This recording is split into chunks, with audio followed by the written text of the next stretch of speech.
Assalamualaikum warahmatullahi wabarakatuh. Halo semua, perkenalkan nama saya Peggy Zulaika dengan NIM 14014214799. Di sini saya akan menjelaskan salah satu materi konsep dasar IPA tentang magnet. Cekidot.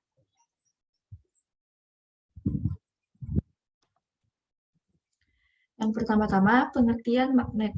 Secara umum, magnet merupakan benda yang mampu untuk menarik benda-benda yang terdapat di sekitarnya. Hal itulah membuat magnet mempunyai sifat kemagnetan, sehingga magnet tersebut memiliki kemampuan terhadap suatu benda dalam menarik benda-benda yang ada di sekitarnya. Secara etimologi, magnet tersebut berasal dari kata yang terdapat di daerah Asia, yaitu Magnesia. Di daerah tersebutlah bangsa Yunani menemukan sifat magnetik dari bebatuan yang memiliki fungsi untuk menarik biji besi. Secara historis, menurut paradigma ilmuwan Cina, bahwa Cina merupakan bangsa yang pertama untuk mempergunakan atau memanfaatkan magnet dalam menunjuk arah atau kompas. Selanjutnya, teori kemagnetan. Yang pertama, magnet tersebut akan selalu tersusun dari magnet-magnet kecil yang disusun dengan sebuah magnet elementer. Yang kedua, benda magnetik tersebut juga tersusun dengan secara teratur, akan tetapi benda non-magnetik magnet elementer itu tersusun dengan secara acak. Yang ketiga, selain dari itu, magnet tersebut dapat diubah menjadi magnet dengan prinsip, yakni membuat magnet elementer yang dapat menjadi teratur. Yang keempat, pada saat terdapat sebuah magnet yang dipotong, maka tiap-tiap potongan tersebut tetap mempunyai kutub utara serta juga kutub selatan. Dan yang terakhir, bahan magnetik lunak tersebut akan lebih mudah untuk menjadi magnet. Hal tersebut menjadi lantaran magnet lunak lebih mudah menyusun magnet elementer menjadi teratur. Yang selanjutnya, diamagnetik dan paramagnetik. Sehubungan dengan sifat-sifat kemagnetan, benda dibedakan menjadi diamagnetik dan paramagnetik. Benda magnetik, bila ditempatkan dalam medan magnet yang tidak homogen, ujung-ujung benda itu mengalami gaya tolak sehingga benda akan mengambil posisi yang tegak, lurus pada kuat medan. Benda-benda yang demikian mempunyai nilai permeabilitas relatif lebih kecil dari 1. Contohnya, bismut, tembaga, emas, antimon, dan kaca flinta. Selanjutnya, benda paramagnetik. Bila ditempatkan dalam medan magnet yang tidak homogen, akan mengambil posisi sejajar dengan arah kuat medan.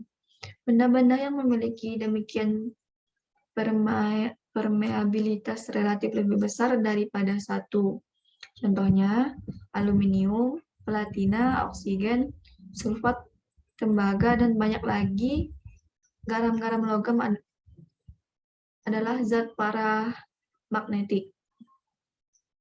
Yang ketiga, benda ferromagnetik, yaitu benda-benda yang mempunyai efek magnet yang sangat besar, sangat kuat ditarik oleh magnet dan mempunyai permeabilitas relatif sampai beberapa ribu. Contohnya, besi, baja, nikel, kobalt, dan campuran logam tertentu, atau almiko. Jenis-jenis magnet. Yang pertama itu magnet alam. Magnet alam merupakan suatu magnet yang telah atau sudah mempunyai sifat kemagnetan itu dengan cara alami. Artinya, hal itu tersebut terjadi tanpa adanya campur tangan dari manusia. Salah satu dari contoh bentuk magnet alam ini ialah Gunung Ida di Magnesia, yang memiliki atau mempunyai daya yang mampu untuk menarik benda-benda yang terdapat di sekitarnya. Yang kedua, magnet buatan. Magnet buatan merupakan suatu magnet yang dibuat oleh tangan manusia. Magnet tersebut dipergunakan agar mempunyai daya tarik yang kuat. Magnet buatan tersebut dibuat dari bahan-bahan magnetik kuat. Bahan magnet buatan manusia itu contohnya seperti baja dan besi. Yang selanjutnya, sifat-sifat magnet. Yang pertama, sifat pertama dari magnet itu hanya mampu untuk menarik benda-benda tertentu yang terdapat dalam jangkauan kekuatannya. Artinya, tidak semua benda dapat ditarik. Yang kedua, magnet tersebut juga memiliki sifat yang diketahui terbagi dua jenis, kutub antara lain, yaitu kutub utara serta kutub selatan. Pada saat kubu yang sama dipertemukan atau juga didekatkan, maka akan terjadi adalah sifat saling tolak-menolak. Namun tetapi apabila kutub itu berbeda, maka yang terjadi adalah sifat tarik-menarik.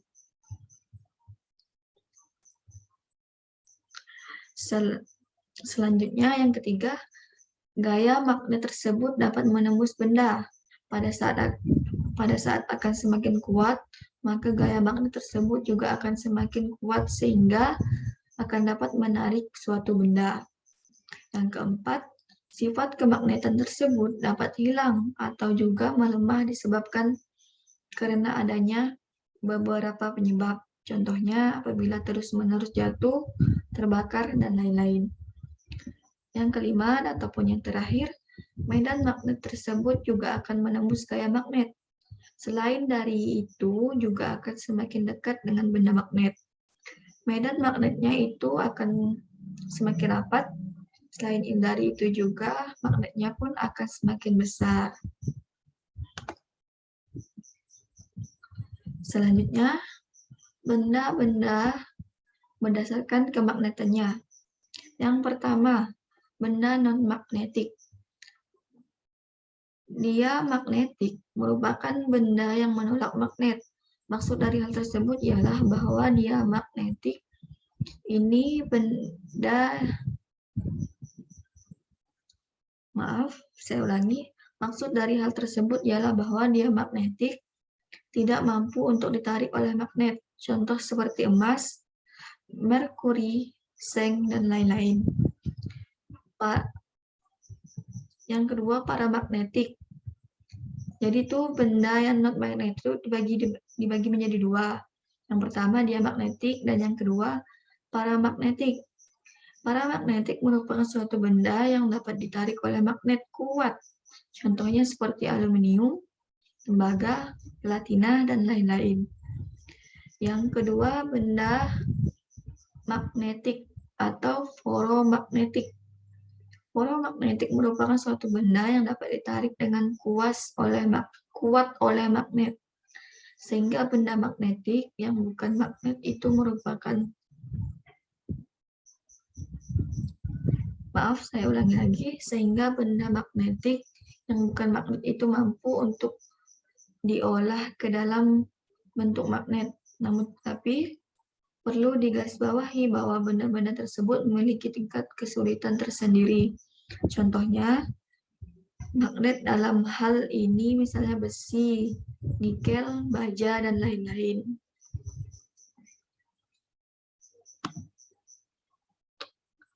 Nah, yang terakhir, bentuk-bentuk magnet. Yang pertama, magnet jarum. Yang kedua, magnet batang. Yang ketiga, magnet U atau magnet ladang. Yang keempat, magnet cincin. Dan yang kelima, magnet silinder. Di sini juga sudah tertera gambarnya dari berbagai macam bentuk magnet. Bisa dilihat.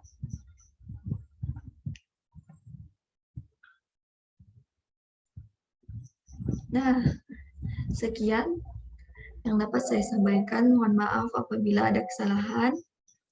Kurang lebihnya saya mohon maaf. Wassalamualaikum warahmatullahi wabarakatuh. Di sini saya sudah menyertakan link yang berisi materi yang saya jelaskan tadi. Sekian.